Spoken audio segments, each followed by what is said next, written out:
good, everybody? It's your boy Chaz Custom Model Cars. A big shout out to everybody. Much props. Thank you all for your comments. I appreciate it very much. Got another model kit review for you guys. It's on the Motorworks edition by Revell. It is the Mustang Turbo Cobra. I'm not sure the year of the of this body style, but I'm pretty sure it's either 80s or 90s. But it is a 1/25th scale, scale level 2. Just gonna say right off the bat, this is a very disappointing kit by Revell. I love the body style of this car, but just don't love the way that this kit is molded. A lot of things are molded together. There's a lot of fit issues, and it's just the buildup is going to be very toyish looking, just to let you guys know. So on a scale of 1 through 5, I give this kit a 5 because it's just poorly molded. When I cracked this box open, I was just like, are you serious? Like, really? So yeah, I mean, the box is all nice and all. It's got the nice little, metal trim around it, with the rivets and the flames, and oh, it's so exciting, and it's the Motorworks edition, and blah, blah, blah, and you open it up and you go, oh shit, what have I gotten myself into? So, basically the kit's only good for the body, to me, so that's about it. Of course, you get some more warnings, information. Your box art is the same on each side. And then you have more pictures of the model itself, some little information. Okay, and the warning is about the plastic glue catching on fire. It could hurt you if it gets in your skin or your eyes. And it contains methyl ethyl. I'm trying to say that a thousand times. Oh, blah, blah, almost lost my tongue there. Methyl ethyl. But yeah, it's a pretty weird warning. But yeah, I give this a 5. I mean, I'm just being generous, on a scale of 1 through 10. So let's just go ahead and crack this puppy open and show you guys why it earned a 5 rating. Okay, here we have the instructions to the model kit itself, and of course when you open it up, you have your decals, which is right there.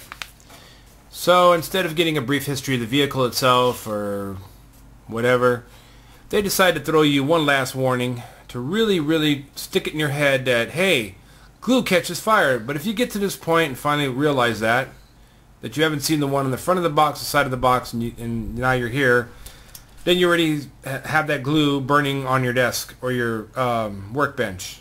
So that's bad. But yeah, it's not like they give you enough warnings. Geez, you might as well just print the whole box with the warning. Oh my goodness. But yeah, so this is the only kit that I know of that has so many warnings on there to really stick it to you, so. But here you get your little information here, some more information there, and of course your paint guide there. And take out the decals. You have your decal placements. The instruction is well illustrated, easy to follow, but I'm not sure if it's easy to understand, but it is easy to follow. So there you go. Here's a little sneak peek at what the instructions are. There you go. And oh, one thing that is not included with this kit that I've taken out because it just disgusted me are these 2 tire halves. So they have these black molded plastic wheels, tires. Okay. Of course, we know they don't stick worth a shit, so I tossed those in the parts bin. So, but other than that, that's that one. And then here you have your decals in the white wax paper instead of blue. And then here you have your basic decals, your Cobra and Turbo decals, and your license plate. It just looks pretty cheesy to me, but it is what it is, So, but that's that. Just like the Mazda Miata kit, this kit is also molded in red. So I do apologize beforehand if not a lot of things show up, so I'm just going to do my best here. Here's the hood with the cal induction that's molded into it. And you got a nice little Cobra badging there. So it needs a little cleanup around the edges. Other than that, you get your molded in hinge. Here's the crappy side of the kit, or the crappy part of the hood. You don't get any underhood details, but you do get these really nice sink marks that you're going to have to clean up in extra plastic. So there you go. Here's the body. It's really nicely molded, really clean, just a few little edges you need to clean up. It's got molded in door handles and everything like that. A nice little Fox body with the sunroof, and it's got all the details in there. So, and it's got the details of it being a hatchback and whatnot. So there you go. It's got the molding as well. Now, it does have the molded in windshield wipers, and the big downside is the engine compartment, which has no detail or lack of, because you get a toyish looking molded in brake booster with cylinder. Can't even tell, it's there in the corner, right next to where the bottle is, so it's about here. So there's your washer bottle. There's another bottle molded in. Then you get this little tiny midget battery. I don't know how much power this one produces, but I'm pretty sure it doesn't get you up the hill. Get you down the hill, but not up the hill, because look at how small it is. Very lack of detail as well. The battery should be up a little higher. It just looks very unrealistic. So yeah, that's the downside. Other than that, the body's, you know, pretty good. Here you have the interior tub with the molded in door panels, rear seat. Okay, and you have the molded in carpet texture, of course. Floor mat, no floor mat, but you do get tiny little pedals, which are very toyish looking as well. So yeah, it's not the best quality, you guys. Even the seats look kind of poor. So again, I do apologize for it, you know, not showing up as much. You don't get a lot of detail underneath, but that's about it. The door panels are just zero detail, you guys. There's no detail at all, and I know it's not like that on the real car. Okay, here's the front end of the car. It's really nicely molded. You just got to clean around the edges. You got a nice insert for your license plate, and the grill is opened, which is really nice. But you gotta see, you can see where you got to trim carefully. So that's a nice molded piece. And then here you have the rear end, which license plate goes here. And just like the front bumper, it's got that molding trim that goes all the way around the car. It wraps around the whole car itself. Again, you need to do some cleanup here and there. Very nice molded piece, but you got to do some cleanup. And they do have tabs to where it's going to glue correctly into the area where it needs to be glued. So that's a nice piece. And then here you have the chassis, which is very, very, very bland and very just bad, you know. So believe it or not, these are your molded in upper A-arms. This is where your front axle hooks onto, and I believe these tabs also help keep it in place. So could have been a little bit more better detail. Same with the underside, and you have this exhaust molded in, which goes through the frame. It's pretty odd. So you might want to have to clean that up or something. Then you got to get rid of some copyright stamping here. You got your fuel cell with the spare tire on the side of it. So yeah, not a very nice molded piece, but it is what it is, you know. So we're moving on to the engine. You got your two halves of the engine. This one has the molded in air filter or oil filter. You have your turbo sitting over here. You have your shifter, and then you have your exhaust manifold there. So, and this one, I believe, let me see if I look at this correctly.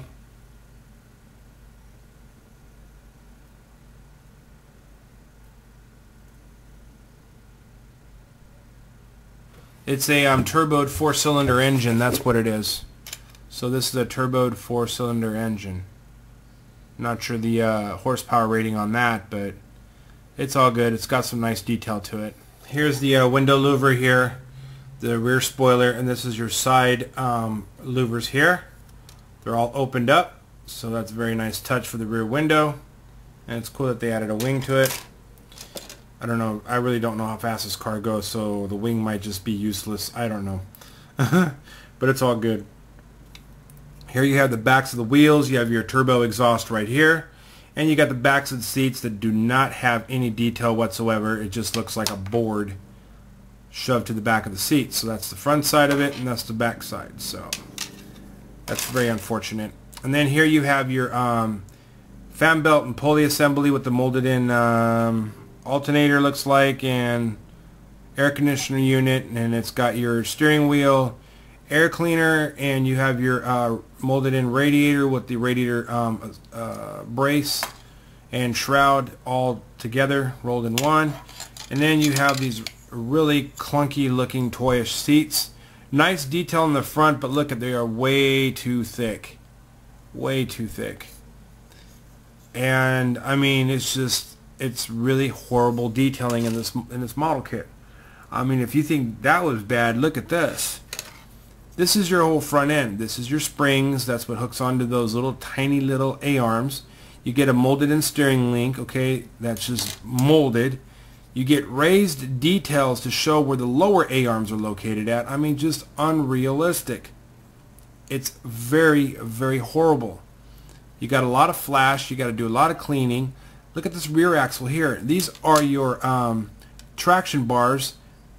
Right in the center of them is where your axle goes. Like, what the heck? And then you don't get that part molded in. I mean, look at that, you guys. And this is your rear cross member here. I have no idea what that piece is. I looked in the instructions and I couldn't find anything. There's your fan, your valve cover. Thank God it's not molded in chrome, but it looks okay for a 4-cylinder. And then this one's your dash, which is nicely detailed.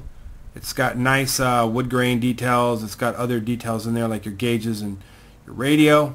It's a very nice piece, but it's just, come on, Revell, really? You're going to make a kit like that, but it is what it is, you guys, you know. Okay, here's your clear parts here before we get into the rims and tires. I just found out that this broke off, so you have to be very careful because you could see how they're dangling.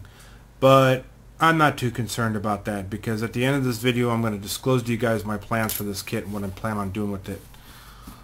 Here's the your rear windshield, which kind of looks like your front windshield, but that's your rear one.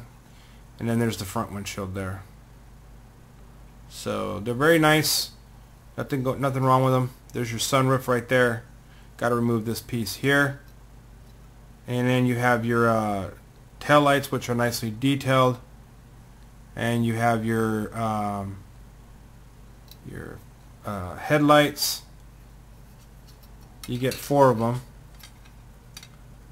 And those 4 come with those clunky looking pin things. So that's that one.